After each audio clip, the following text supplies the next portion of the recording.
Welcome back, everyone. Today's explainer completely transforms how organizations need to approach their environmental management systems. For a long time, companies have just looked at environmental resources as these discretionary costs, right? Like a nice to have, or just another line item on a budget that gets immediately trimmed when times get tough. But ISO 14001:2026 absolutely changes the game.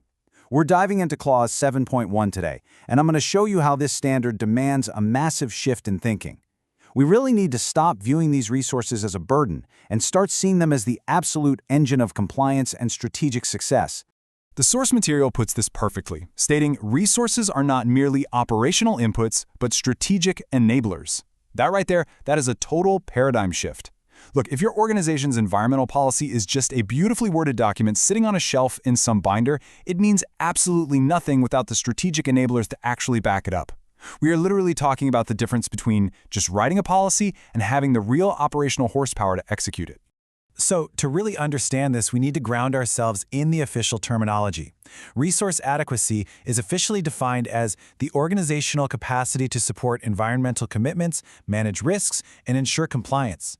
So the crucial point here is that adequacy isn't just about, having some money vaguely set aside in a budget somewhere. It is about actual, tangible strategic capability. Ask yourself, can your organization actually do what it promised to do? Okay, let's dive right into this visual roadmap. We're going to cover the strategic blueprint followed by our three core pillars: human capability, infrastructure, and financial commitment. Then, we'll get into those insider audit secrets with audit nonconformances and wrap up with integrating resources. Starting with Section 1, the strategic blueprint, building the EMS engine. As we go through this, I want you to picture your system as a high-performance engine where every single piece has to interlock perfectly. Moving to Section 2, human capability, or the drivers powering the system. Think about it. You can build the absolute most advanced engine in the world, but without competent drivers, you are definitely going to crash. The standard is incredibly clear on this. Clause 7.1 demands that personnel have the appropriate competence, awareness, and authority to perform their roles. Putting untrained employees in charge of complex environmental tasks, that makes the entire system completely ineffective. Handing a clipboard to an untrained employee and just hoping for the best is for sure not a strategy. It honestly doesn't matter how robust your written procedures are. If the people executing them don't have the right knowledge, you've got a massive compliance gap on your hands. Let's look at some real-world examples of what this competence actually looks like on the ground. We're talking about interpreting complex environmental regulations, managing hazardous waste handling, overseeing air emission controls, and responding to emergencies.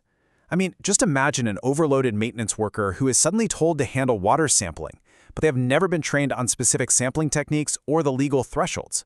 That isn't just a minor administrative oversight. No way. That is a massive, systemic compliance risk just waiting to trigger an audit failure. On to Section 3, infrastructure, the physical foundation. So, if human resources are our drivers, infrastructure represents the actual physical vehicle they're operating. Infrastructure provides the vital technological foundation for monitoring, control, and regulatory compliance. It's super simple. Without the right machinery, your human drivers literally cannot accurately measure emissions, they can't contain spills, and they certainly can't identify opportunities for environmental improvement. At the end of the day, you cannot manage what you cannot measure. We're talking about things like continuous emission monitoring systems, proper spill response gear, and modern digital compliance tracking software. Contrast all of that with the old way of doing things. If you're relying on some outdated manual water sampling method that misses dangerous fluctuations in pollutants, well, you are operating entirely blind compared to an organization that uses proactive, automated, real-time monitoring dashboards. Section 4, financial commitment, sustaining the engine. A high-tech machine is absolutely not going to run on an empty gas tank, right? Clause 7.1 explicitly expects organizations to actually budget for the environment. Financial planning has to incorporate environmental expenses as strategic commitments, not just discretionary costs. That means you are allocating funds for ongoing maintenance, periodic equipment upgrades, and really comprehensive emergency preparedness. It means integrating environmental resource planning directly into your core organizational budgeting processes. You essentially have two choices here. You can make a smart, proactive investment, which leads to long-term savings, sustained compliance, and innovation.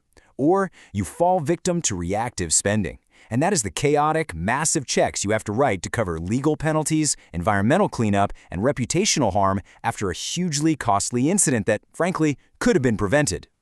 So, knowing all of this, knowing the blueprint, the drivers, the machinery, and the fuel, we kind of have to ask a really blunt question here.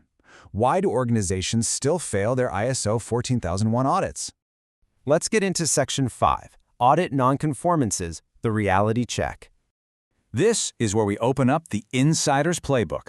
Auditors are incredibly skilled at spotting a reactive management culture.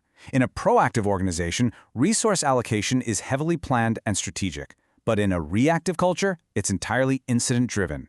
Auditors can easily spot when environmental tasks are treated as just a secondary nuisance, something you only throw money at after you get a regulatory notice or there's a spill, rather than treating it as a strategically resourced priority from day one.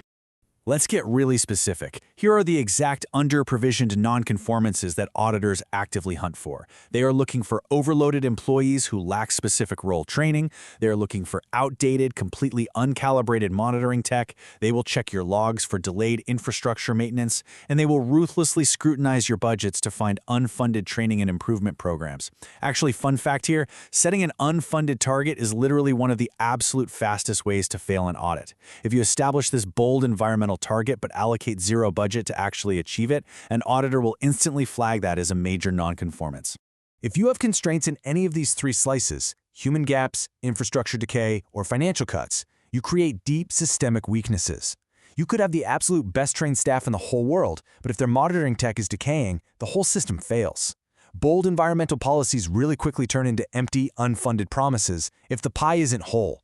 Finally, Section 6, Integrating Resources, the Complete Engine. Clause 7.1 demands total interdependence between these pillars. Let's look at how ignoring this builds a literal chain reaction of failure. Step 1, leadership makes a financial budget cut. Because of that cut, Step 2 happens. The monitoring infrastructure becomes outdated and isn't upgraded. Well, that leads directly to Step 3, a human competence gap, because the staff aren't trained on the new standards or they just lack the tools to measure accurately. And boom, Step 4, you have a systemic nonconformance. The EMS engine is truly only as strong as its weakest resource link. So, what does this all mean? Why does this actually matter? Because strategic alignment ensures that your commitments translate into measurable outcomes supported by real operational capability. When you integrate your human, physical, and financial resources, you aren't just checking some ISO compliance box. You are actively protecting your entire organization against severe legal penalties, and you are driving true, sustainable organizational resilience. I want to leave you with a provocative thought so you can evaluate your own organization's standing today. Seriously, ask yourself, is your environmental policy a true strategic commitment, fully backed by drivers, machinery, and fuel, or is it simply an unfunded promise? I really hope this explainer has given you the framework to ensure your resource engine is built to run. Thank you so much for joining me, and keep striving for true resource adequacy.